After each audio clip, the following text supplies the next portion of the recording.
Bienvenidos a la mejor asesoría educativa. En esta oportunidad discutiremos el resto de las propiedades más importantes que trabajaremos en termodinámica.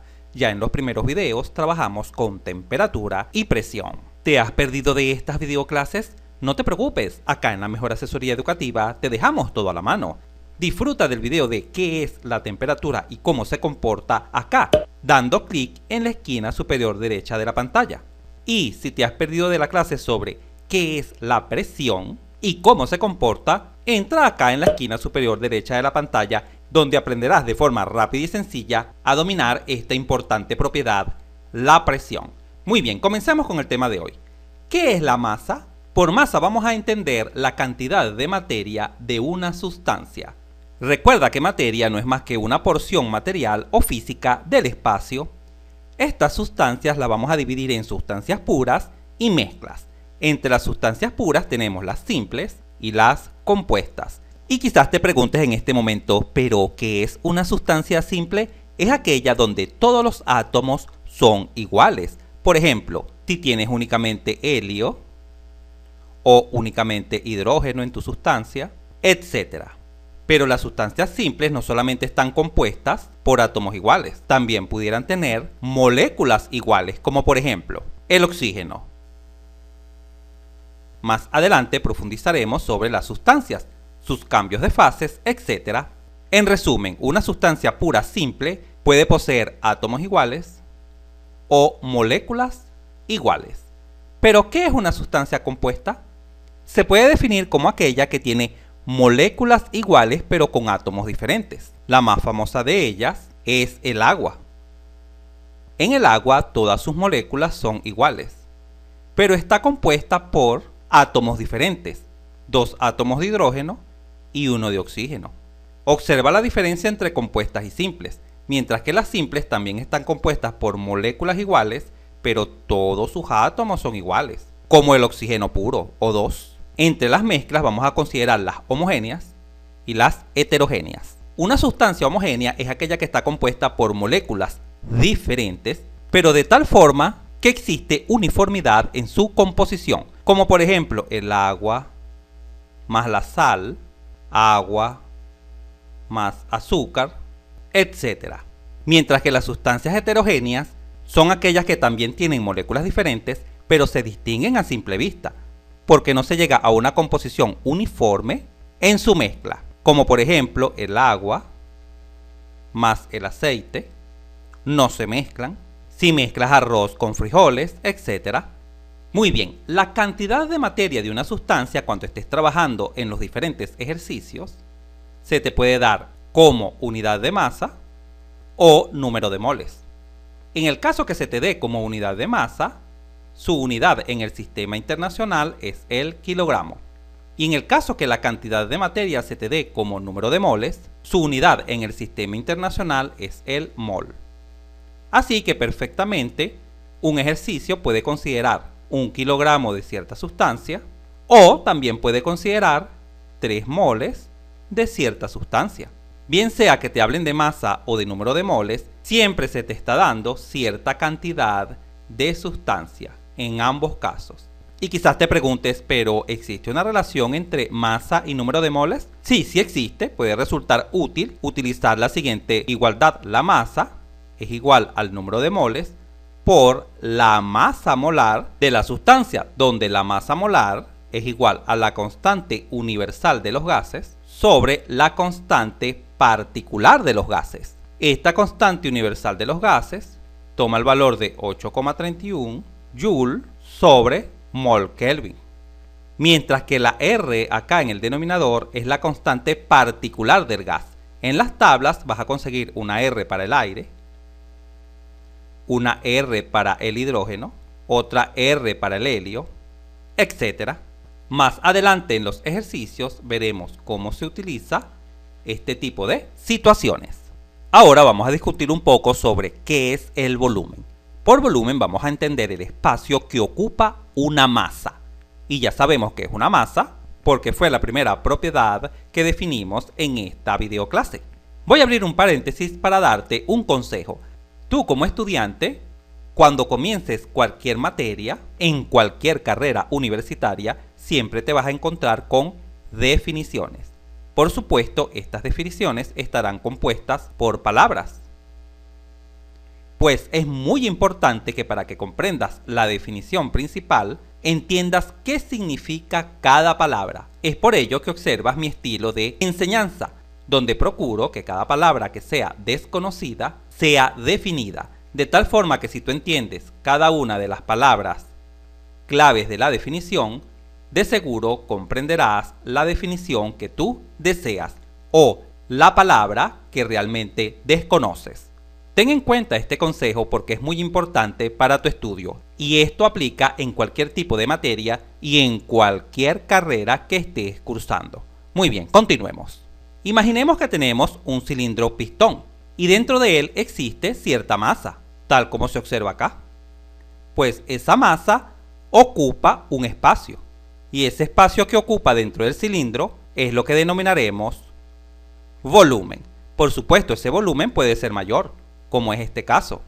Observa que ahora la misma masa anterior ocupa un mayor volumen, un mayor espacio dentro del cilindro.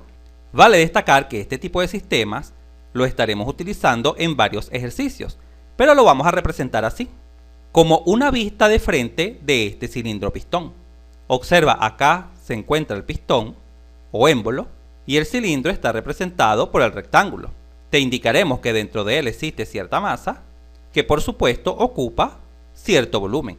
El cilindro es el señalado en pantalla y el pistón siempre se puede desplazar libremente en forma vertical, bien sea hacia abajo o bien sea hacia arriba, igual acá por supuesto.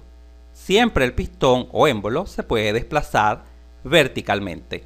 En algunas ocasiones verás que le colocaremos ciertos topes a ese pistón porque deseamos que no pase de esta altura, por ejemplo. Ya lo veremos en los distintos ejercicios.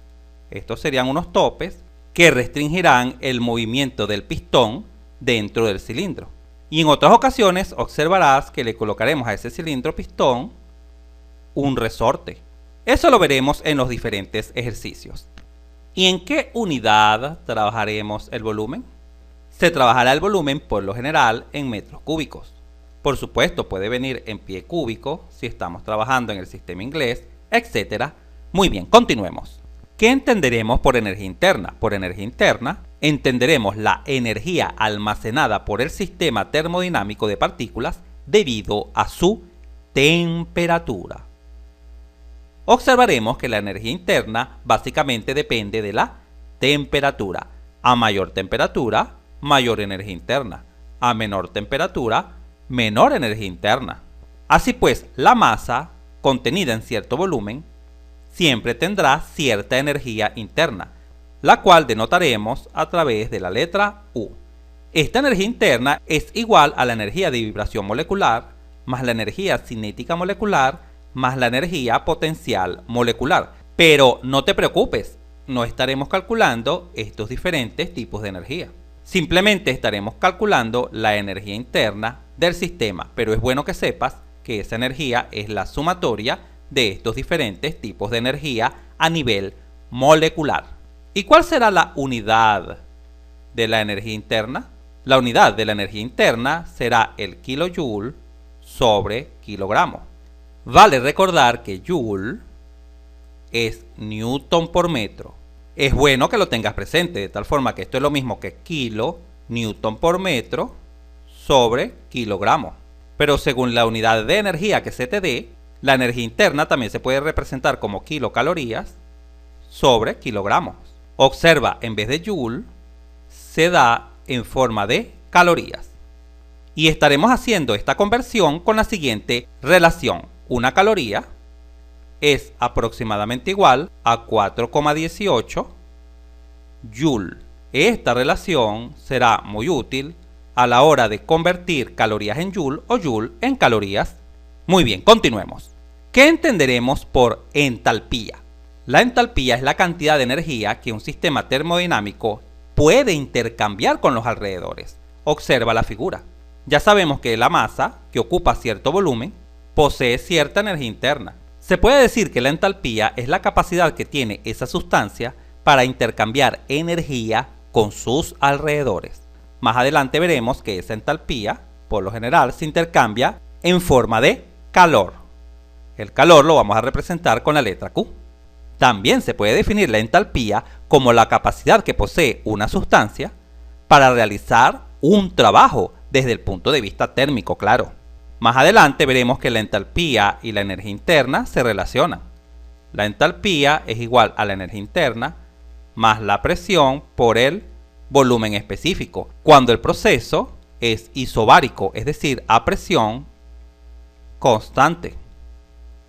La palabra isobárico significa que el cambio de estado se sucede a presión constante. ¿Y cuál será la unidad de entalpía? La unidad de entalpía es la misma unidad de la energía interna, es decir, kilojoules sobre kilogramos.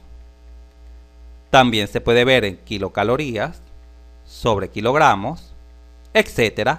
¿Qué entenderemos por entropía? La entropía es el grado o tendencia de un sistema termodinámico al desorden. Pero más allá de saber qué es la entropía, lo más importante es su utilidad.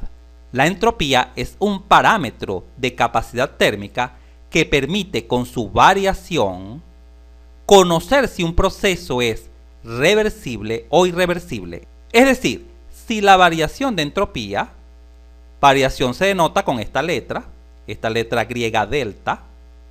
Cuando observes delta delante de cualquier letra, por ejemplo de la entropía, indica que existe una variación. Y esta variación no es más que la entropía final menos la entropía inicial. Si esta diferencia es nula, es igual a 0, entonces se puede concluir que el proceso es reversible. Pero esta igualdad es lo mismo que decir que la entropía final sea igual a la entropía inicial. Es decir, que realmente no hubo cambio de entropía. En este caso, el proceso es reversible. Pero si sucede lo contrario, que la variación de entropía, es decir, entropía final menos la entropía inicial, es distinto de 0, ojo, distinto de 0, se concluirá sin lugar a dudas que el proceso es irreversible. Es decir, si la entropía final es diferente de la entropía inicial, se concluirá que el proceso es irreversible. Más adelante aprenderemos a calcular la entropía en los diferentes estados de la materia. ¿Y en qué unidad trabajaremos la entropía? La entropía viene en kilojoule sobre kilogramos Kelvin. Y ojo acá, esta K es Kelvin. Kelvin es la unidad de temperatura, mientras que esta K se refiere a kilo, unidad de 1000, kilojoule, y esta K se refiere a kilogramo.